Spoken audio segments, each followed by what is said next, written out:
സംസ്ഥാനത്ത് മദ്യവില കുറയാൻ വഴിയൊരുങ്ങുന്നു. കോവിഡ് കാലത്ത് കൂട്ടിയ നികുതി ഉപേക്ഷിക്കണമെന്നാവശ്യപ്പെട്ട് എക്സൈസ് വകുപ്പ് ധനവകുപ്പിന് കത്ത് നൽകി. തിരഞ്ഞെടുപ്പ് പെരുമാറ്റച്ചട്ടം നിലവിൽ വരുന്നതിനു മുമ്പ് തീരുമാനം ഉണ്ടായേക്കും. കഴിഞ്ഞ ഒരു വർഷത്തിനിടയിൽ സംസ്ഥാനത്ത് 2 തവണയാണ് മദ്യവില കൂട്ടിയത്. കോവിഡ് കാലത്തെ വരുമാന നഷ്ടം പരിഹരിക്കുന്നതിന് മെയ് മാസത്തിൽ മദ്യത്തിന്റെ എക്സൈസ് നികുതി 35% കൂട്ടി. 212% നികുതി 247%-ആയാണ് ഉയർത്തിയത്. ജനപ്രിയ ബ്രാൻഡുകൾക്ക് 100 രൂപ വരെ വില കൂടി. അധിക നികുതി എത്ര നാളത്തേക്കെന്ന് സർക്കാർ വ്യക്തമാക്കിയിരുന്നില്ല.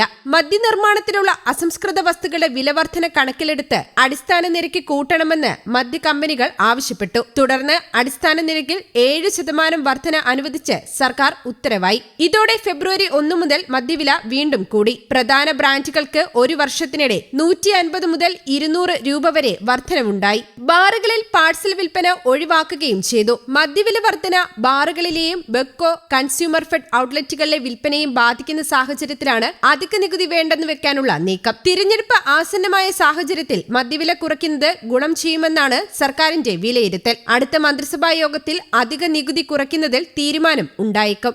News desk Kerala Kaumudi.